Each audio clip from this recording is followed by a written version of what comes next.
Good morning everyone. Je me suis réveillé de bonne heure ce matin, 5h30.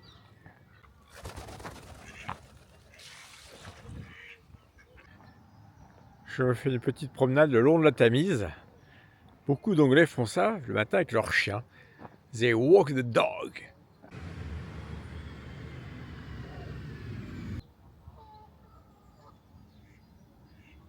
Avant que je me mette en route, je vous donne la réponse à l'énigme d'hier.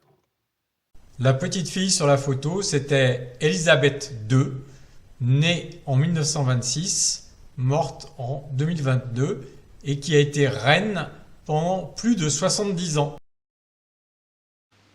Today is another landmark because television has made it possible for many of you to see me in your homes on Christmas Day.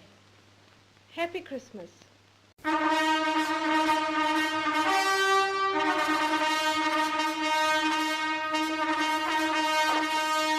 My government's priority is to deliver a national recovery from the pandemic that makes the United Kingdom stronger, healthier and more prosperous than before. Et c'est une bonne occasion d'enchaîner sur les 2 dernières dynasties qui en fait n'en sont qu'une. Les Saxe-Cobourg-Gotha ne régneront pas très longtemps. En fait, c'est Édouard VII, le fils de Victoria, qui prend le nom de son père. George V se distingue par son rôle pendant la Première Guerre mondiale. En 1917, George V adopte officiellement le nom de Windsor. Les Windsor ont juste changé leur nom parce que Saxe-Cobourg-Gotha, pendant la guerre mondiale, ça faisait pas très bon genre. Elisabeth II est bien sûr la figure emblématique de cette dynastie en raison de la durée exceptionnelle de son règne et de son rôle pour une stabilité institutionnelle remarquable. Il est à noter que malgré tous ces changements de nom dynastiques, tous les rois d'Angleterre, y compris le roi Charles actuel, sont des descendants biologiques de Guillaume le Conquérant. Le programme de la journée est bien rempli, je décide de prendre la route tout de suite. En sortant de la ville, on voit qu'il y a des vrais gens qui habitent ici.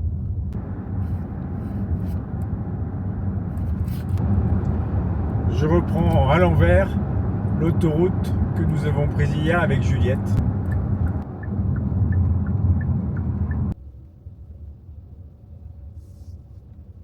On va avoir l'embarras du choix. Aujourd'hui, on va expérimenter Costa Café.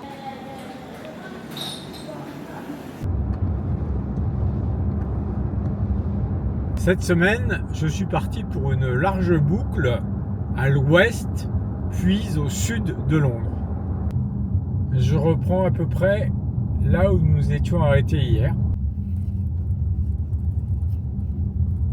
J'erre sur ces routes minuscules à la recherche d'une villa romaine.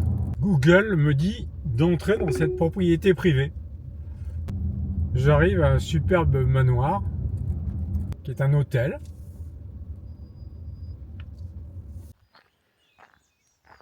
Je m'enfonce un peu dans le domaine. Au fin fond de ce domaine privé, je finis par trouver ce panneau. Et au bout de quelques centaines de mètres, je découvre la villa. Heureusement que mon beau-fils Johan m'avait indiqué cet endroit parce que je ne l'aurais jamais trouvé par moi-même. Merci Johan. Voici la villa romaine de Littlecote. Il en reste des fondations.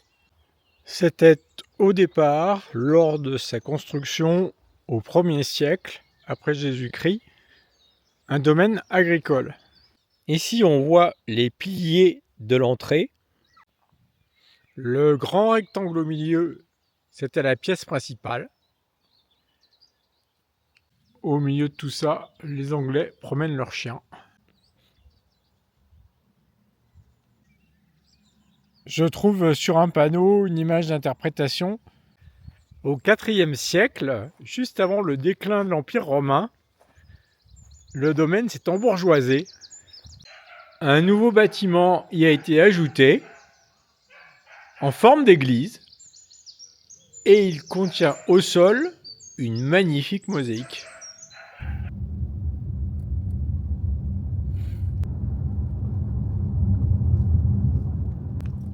Je traverse Hungerford.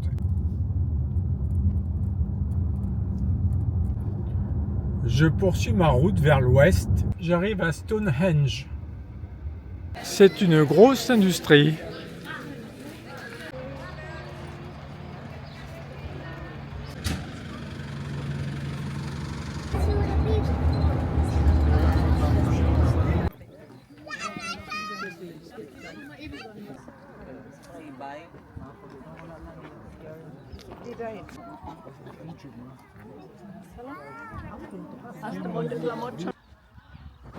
Les premiers fossés et talus datent d'environ 3000 et les pierres, elles, datent de 2500 environ. Hier, nous avions des pierres levées qui formaient un grand cercle d'une centaine de mètres de diamètre. Ici, nous sommes plutôt face à un monument beaucoup plus restreint en dimension, mais les pierres sont beaucoup plus massives. La construction est beaucoup plus sophistiquée également, puisque des pierres servent de colonnes et des linteaux sont posés dessus.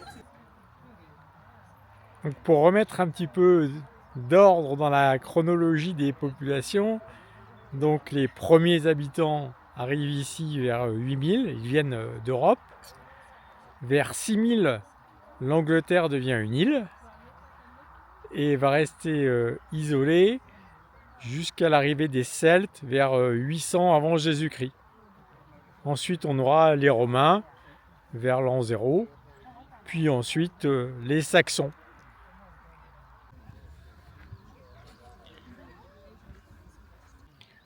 Les Saxons, c'est vers 400, à peu près à l'époque de la chute de l'Empire romain. Et puis ensuite, on aura donc nos Normands en 1066. Voilà, la boucle chronologique est bouclée depuis Hastings. Et je reprends ma route vers l'ouest en direction de Salisbury. Mais je vais y aller par le chemin des écoliers et faire quelques arrêts en route. Sur ma route, un nouveau panneau de signalisation que je ne connaissais pas. Je suis en train de traverser une grosse zone militaire.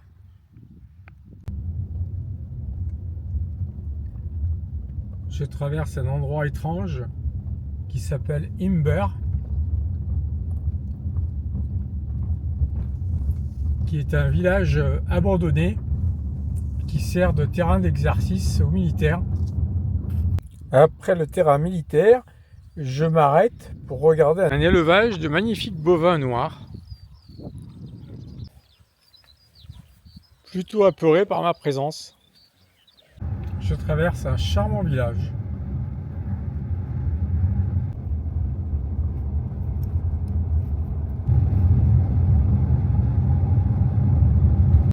Je suis arrêté dans un coin de Cambrousse qui s'appelle Westbury. Je suis sur un fort de l'âge de fer qui s'appelle Bratton Camp et qui domine toute la campagne environnante.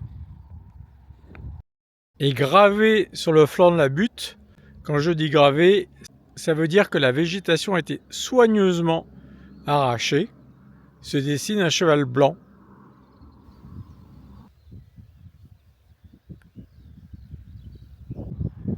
Ce cheval s'inscrirait dans une tradition de landscape features du XVIIIe siècle, où les communautés locales aisées voulaient marquer leur territoire.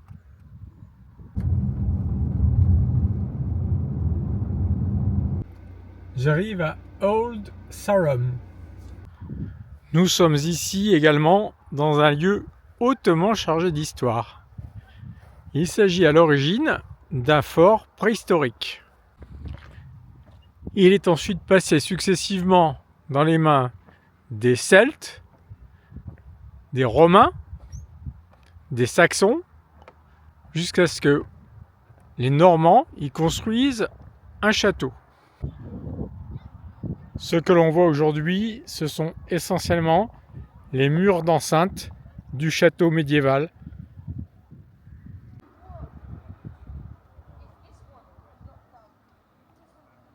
Et voici la base de la tour du château.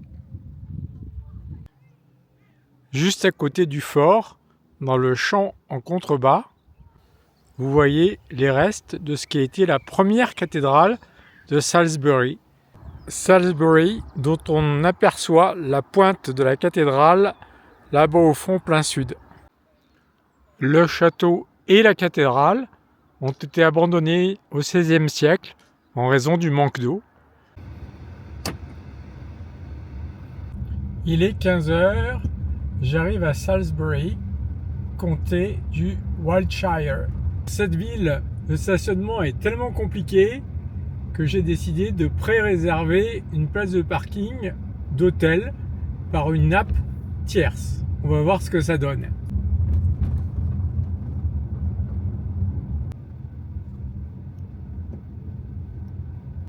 Voilà mon parking de l'hôtel Mercure. J'ai fait beaucoup de voitures aujourd'hui, donc j'enchaîne tout de suite sur la visite de la ville. Ça va me faire marcher un peu. J'arrive tout de suite sous un Porsche qui devrait me conduire à la cathédrale. Mais on tombe dans cette petite rue. C'est bien parce qu'au bout de la petite rue, j'arrive à la cathédrale.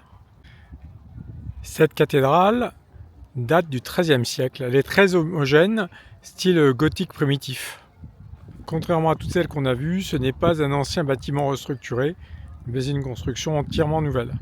Sa flèche de 128 mètres est la plus haute du Royaume-Uni.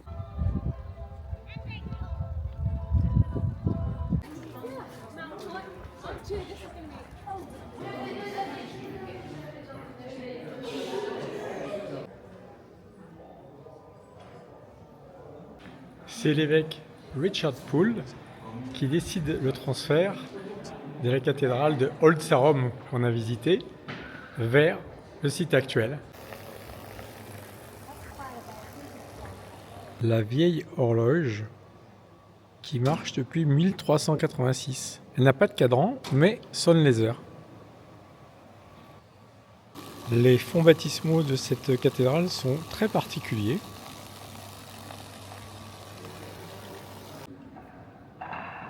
L'autel également, dans une chapelle latérale, contraste entre vitraux sombres et clairs. Ici la tombe de Gilles de Bryport, qui était l'évêque sous lequel la cathédrale était consacrée. Au-delà de ce premier évêque, j'ai l'impression que tous les suivants sont là aussi.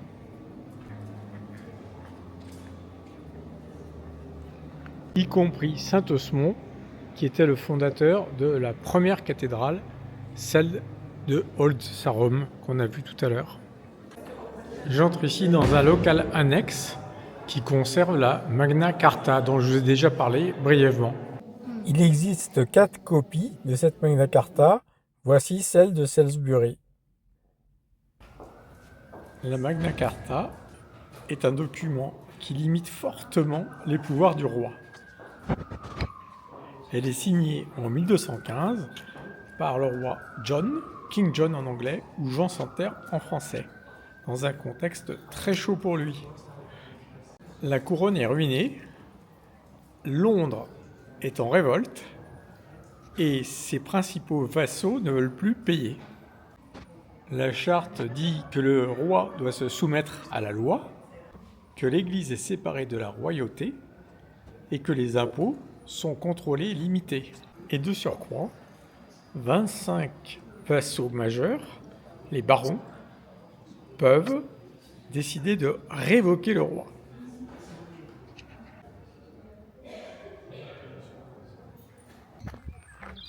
Au sortir de la cathédrale, je ne me dirige pas vers la ville, mais vers un chemin dans les espaces verts. Je vous l'ai dit, j'ai besoin de m'aérer et de marcher. Et me voici complètement à l'arrière de la ville. Je traverse la rivière Avon. Vous vous souvenez, celle qu'on a vue à Stratford.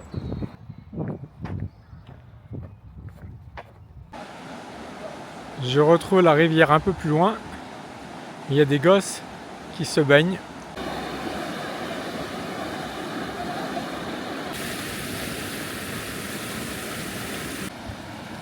Cet endroit s'appelle The Old Mill, le vieux moulin. De ce pont, j'ai une belle vue sur la cathédrale avec devant les moutons qui pèsent tranquilles. Nous sommes dans ce qu'on appelle les water meadows, les prairies d'eau. Voilà les water meadows. La cathédrale de Salisbury depuis les meadows. C'est un bon moment pour vous donner l'indice du personnage de ce soir. C'est un peintre qu'il faut trouver ce soir, précurseur des impressionnistes, et il avait plutôt un nom d'officier de police. Si vous le trouvez, mettez votre réponse dans les commentaires. Je longe un des canaux maintenant qui me ramène dans le centre de Salisbury.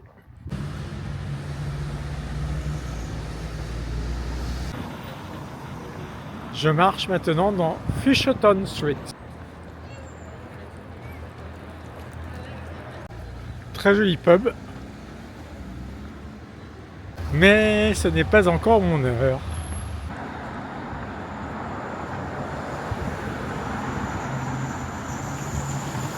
Voici le market. Bien sûr, à cette heure-là, le market, c'est fermé. Il faut choisir entre les pierres du néolithique ou les marchés. Et j'arrive à présent sur une magnifique place. C'est plein de pubs et de cafés, mais c'est toujours pas l'heure. Sur la place se trouve la maison des guildes. Derrière les guildes, je suis dans Fish Row, qui se prolonge par Butcher Row.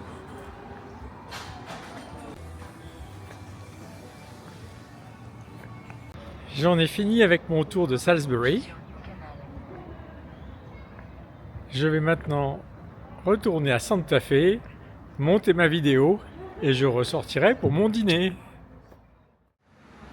Il est 19h, je ressors pour mon dîner. Pour poursuivre mon tour du monde gastronomique, je vais chez Thai Sarocha. Salut François. Ma bière du soir est une Typhoon. Pour mon repas, un curry de crevettes avec des nouilles sautées.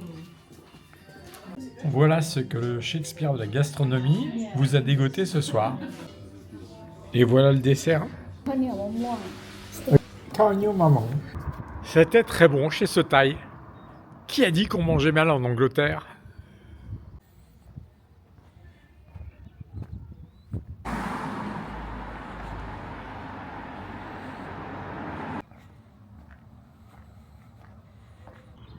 Et voilà, c'est tout pour aujourd'hui.